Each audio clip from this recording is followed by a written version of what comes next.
Dr. Sarah Chen stood at the edge of the Antarctic Research Station's observation deck, watching the aurora australis paint ribbons of green and purple across the night sky. The bitter wind whipped at her parka, but she barely noticed. After 3 years of drilling through the ice, after countless setbacks and budget reviews, her team had finally found something. The anomaly lay 2 miles beneath the surface, perfectly spherical and composed of materials that shouldn't exist. The initial scans had revealed a structure that defied the laws of physics as humanity understood them. But it was what happened this morning that had changed everything. Dr. Chen, Marcus, her youngest researcher, burst through the door. "It's activating again." Sarah rushed to follow him through the warren of heated corridors that made up Station Alpha. The Discovery Chamber, as they'd taken to calling it, hummed with activity. Dozens of screens displayed readings that would make any physicist question their sanity.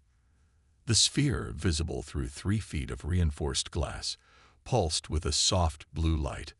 Same frequency as before. Sarah asked, though she already knew the answer. The sphere had been broadcasting the same pattern for the past 6 hours. Yes, but we finally decoded part of it. Marcus's fingers flew across his keyboard. Well, you should see for yourself. The main screen filled with scrolling text. Sarah felt her breath catch in her throat as she read the message. Praise on planet Earth. Status UPDAT required. Emergency PROTOCOL 7249. Activate. Warning. Containment variations. DTTCTE. Inanititas. HFY for technological status. Immediate intervention required. Have you shared this with anyone else? Sarah asked, her voice barely a whisper. Marcus shook his head. Just the core team. Dr. Williams is already reaching out to his contacts at the UN. Sarah sank into her chair, her mind racing. 3 years ago, they'd detected an unusual energy signature beneath the ice.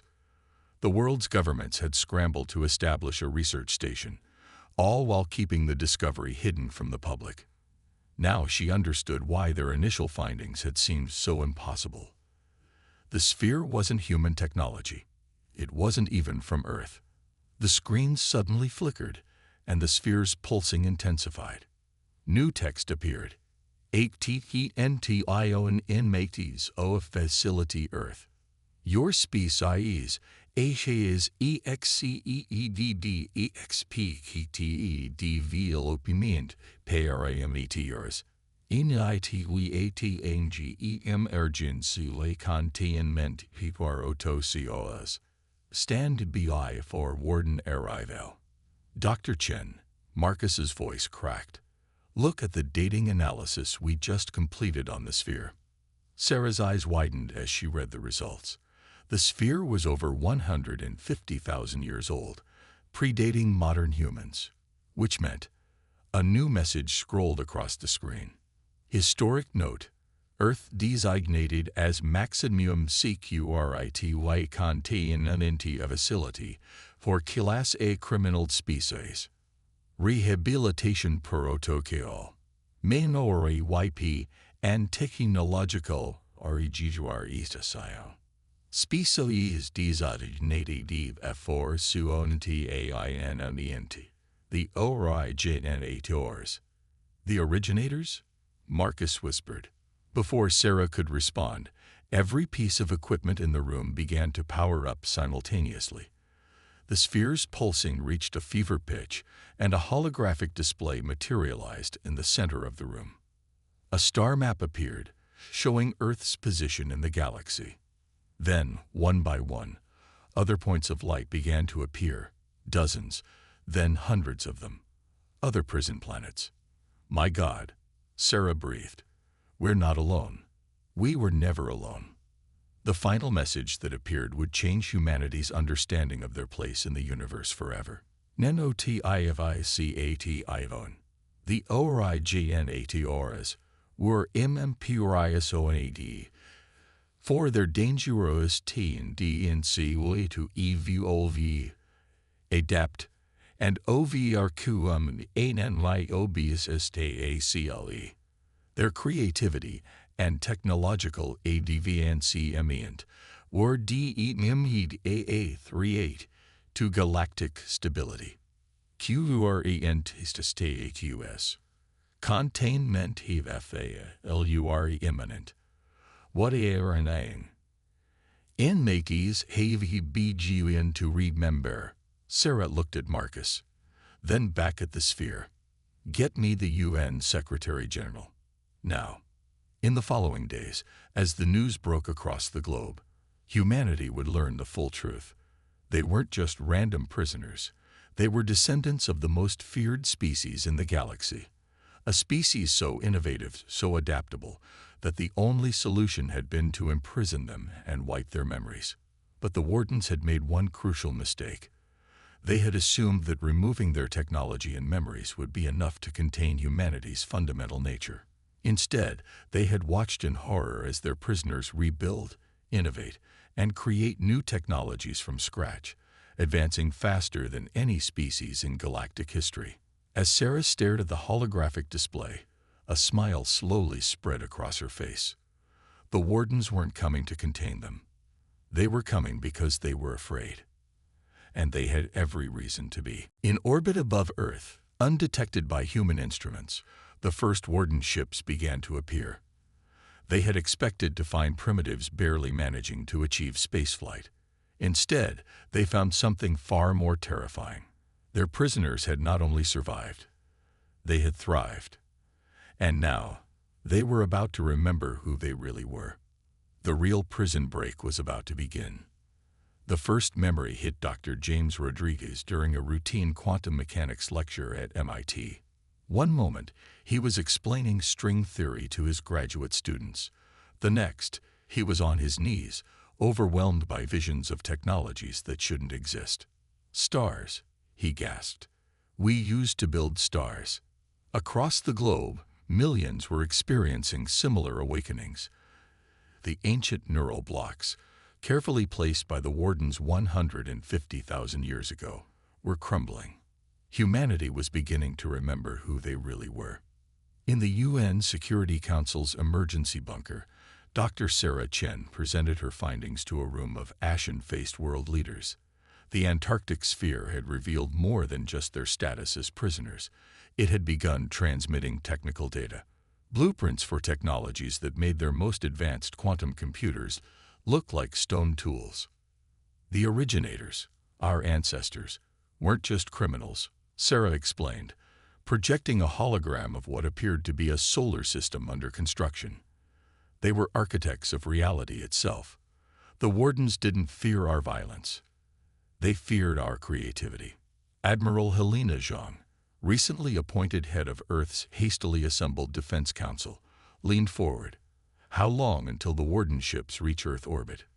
They're already here. Sarah switched the projection to a real-time view of Earth's orbit. Dozens of massive ships hung in the darkness, invisible to conventional sensors. But they're not attacking. According to the sphere's data, they're terrified. Of us. The Russian president scoffed. We've barely reached our own moon. Sarah smiled. That's exactly what terrifies them. It took most species under their control 1,000,000 years to discover fire. We went from stone tools to quantum computing in less than 12,000 years. We're not just fast learners. We're impossibly fast. The chamber erupted in urgent discussions, but fell silent as new data streamed across the main screen. The sphere was sharing more of humanity's true history. The originators had been the first species to achieve consciousness in the galaxy.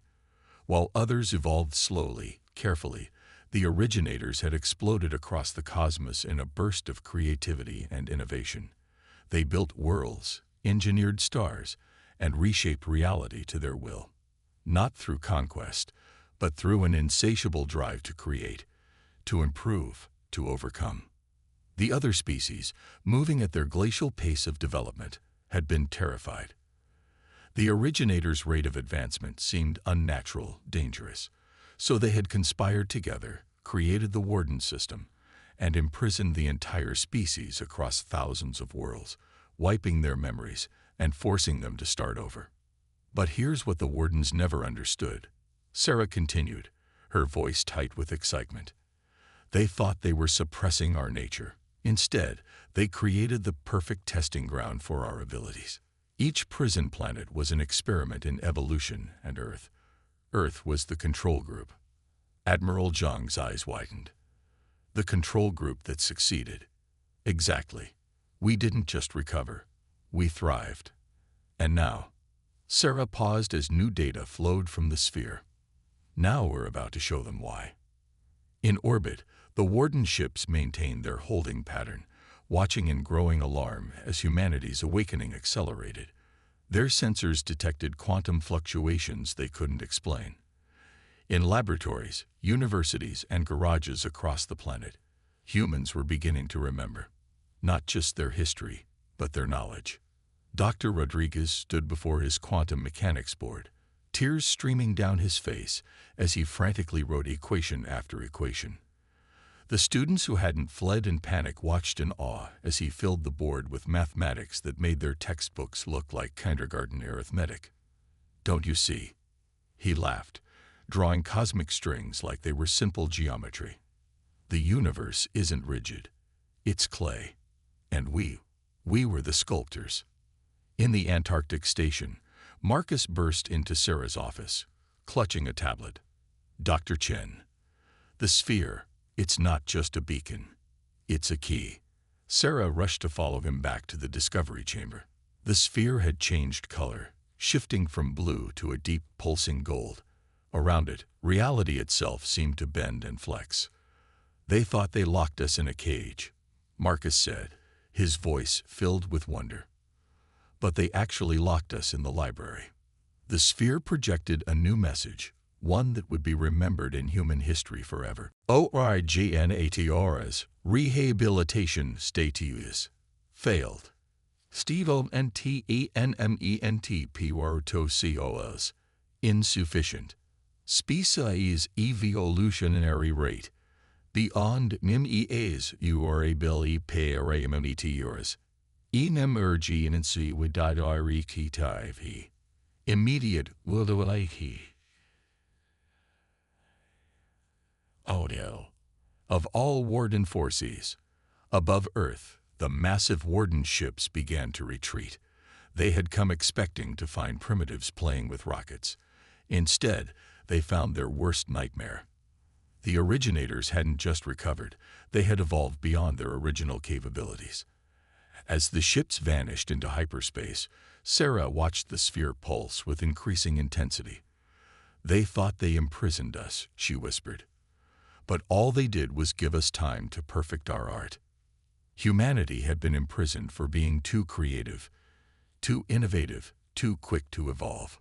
Now, with their memories returning and their true nature unleashed, they were about to show the galaxy exactly why that had been a mistake. The prison break was no longer just about Earth. It was about freeing every imprisoned world, every lost colony of their kind. And this time, they would do it not with the brute force their wardens had feared, but with the same thing that had terrified them in the first place. Pure, unlimited human creativity. The first prison planet they found was designated XO3, a frozen world orbiting a dying star. As Earth's newly remembered faster-than-light ships dropped out of hyperspace, they found a civilization trapped in their equivalent of the Bronze Age, building monuments to gods they didn't remember creating. Admiral Zhang stood on the bridge of the Terra Nova, humanity's first remembered warship. The vessel had been constructed in less than a month. Once the knowledge stored in their genetic memory had fully awakened, it wasn't built for war. The originators had never needed weapons. It was built for something far more powerful: creation. "Status of the containment beacon?" she asked, watching the ice planet rotate below. Dr. Sarah Chen, now Earth's leading expert on Warden technology, studied her displays. Same design as ours, but buried deeper. They didn't want these ones finding it by accident. "Like we did," Zhang smiled. "The Antarctic discovery had been pure chance, A glacial shift exposing signals that should have remained buried for millennia. Are they ready? Sarah nodded, initiating the sequence they'd developed. The Terra Nova's primary systems hummed to life, not generating energy, but reshaping reality itself. This was why the Wardens had feared them, not for their capacity for destruction, but for their ability to rewrite the fundamental laws of physics. On the planet below, the containment beacon began to pulse. The effect was immediate and breathtaking. Across the frozen world, millions of beings suddenly stopped what they were doing, memories flooding back in waves. They remembered the stars. They remembered creation. They remembered who they were. Incoming transmission, Marcus announced from his station. They remember us. The main screen activated, showing the face of what appeared to be one of XO3's tribal leaders. But his eyes held the knowledge of civilizations. Brothers, he said in perfect universal, a language humanity had only remembered weeks ago. You found us. Sarah stepped forward. We're liberating all the prison worlds. The Wardens are gone. We're free. The tribal leader, who introduced himself as First Builder Kex, laughed, a sound of pure joy. How many have you found so far? You're the first, John replied. But we have the locations of all of them. Thousands of worlds, each holding a fragment of our people. Then the great work can begin again. Kex's eyes sparkled with remembered knowledge. We have so much to show you, brothers. The ice of our world, we've learned to sing to it, to make it dance. Even without our memories, we found ways to create. This was what the Wardens had never understood. On each prison world, stripped of their memories and technology, the originators had done what came naturally. They had created. Each world had developed unique innovations, new ways of viewing reality, fresh approaches to the art of existence. Over the next several months, Earth's liberation fleet moved from world to world. Each planet they found held new surprises. On one, the imprisoned originators had learned to weave gravity. On another, they had developed a civilization based on living mathematics. But it was on the seventh world they liberated that they found something unexpected. These readings can't be right, Sarah muttered, staring at her instruments. The planet below, designated PR7, showed signs of technology far beyond what any prison world should have. They'd broke containment, Marcus realized. On their own, the planet's surface was dotted with structures that defied conventional physics. But unlike the remembered technology of the originators, these constructions followed entirely new principles. When they made contact, they found not a civilization remembering its past, but one that had forged an entirely new path. We knew we were imprisoned, their leader explained. But instead of trying to remember who we were, we decided to discover who we could become. This revelation shook the Liberation Fleet to its core. They weren't just freeing their people, they were discovering how their species had evolved in isolation. Each world had developed new arts, new sciences, new ways of approaching the fundamental nature of reality. The Wardens had intended the prison worlds to suppress the originators' creativity. Instead, they had created the greatest experiment in parallel evolution the galaxy had ever seen. As the liberation continued, a new understanding began to emerge. They weren't just returning to who they had been. They were becoming something more. Each freed world added not just its remembered knowledge, but its new discoveries, its unique innovations. The originators weren't just escaping, they were transforming. In the depths of space, the retreating Warden ships monitored the liberation with growing terror. They had imprisoned a species for being too creative, too innovative. Now, after 150,000 years of unintended experimentation, that species was becoming something far more profound. They weren't just the originators anymore.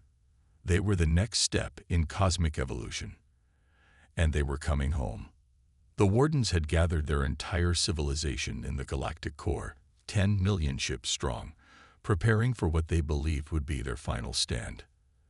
They had expected revenge. They had expected warfare. What they hadn't expected was an invitation. We wish to share what we've learned. The message had read, broadcast simultaneously from every liberated prison world. Come and see what isolation taught us. On the Terra Nova, now transformed by the combined innovations of 30 liberated worlds, Admiral Zhang watched the Warden fleet with something approaching pity. Their ships were crude things, brute force solutions to problems the originators had solved eons ago. They're responding, Sarah announced from her station, which now incorporated mathematics that could only be understood by seeing in 11 dimensions. They're confused. Of course they are, Marcus laughed. His consciousness now existed partially in quantum space, a trick learned from the water singers of prison world XO3. They thought they were containing a virus. Instead, they created a garden. The combined knowledge of the prison worlds had revealed a truth more profound than even the originators had known before their imprisonment. Each world, in its isolation, had discovered unique aspects of reality. One world had learned to speak to quantum particles. Another had developed empathy so profound they could feel the thoughts of stars. A third had discovered that consciousness itself was a tool for reshaping matter. Most extraordinary of all were the worlds like PR7, which had broken containment on their own and chosen to forge entirely new paths. They had developed technologies that even the original originators had never imagined, proving that isolation had not limited their creativity. It had enhanced it. When the first Warden delegation cautiously boarded the Terra Nova, they found not the vengeful prisoners they feared, but artists eager to share their work. Look, Sarah said, activating the ship's new reality lens. The Warden representatives gasped as the fabric of space itself became visible, showing them the intricate dance of cosmic forces they had never been able to perceive. This is what the ice singers of XO3 taught us. They spent millennia learning to see the songs frozen in glaciers. When their memories returned, they applied that knowledge to space itself. Another demonstration showed how the gravity weavers of prison world KL9 had learned to knit the very forces holding planets together, creating structures that existed in multiple dimensions simultaneously.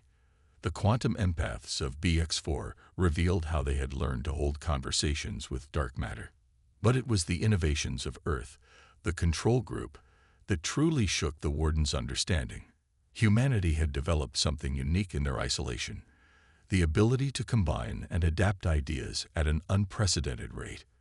They hadn't just created new technologies, they had created new ways of creating.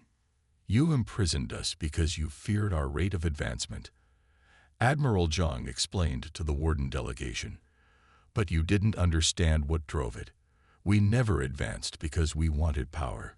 We advanced because we couldn't stop creating, couldn't stop asking, what if? The Wardens watched in stunned silence as the combined knowledge of the prison worlds was demonstrated.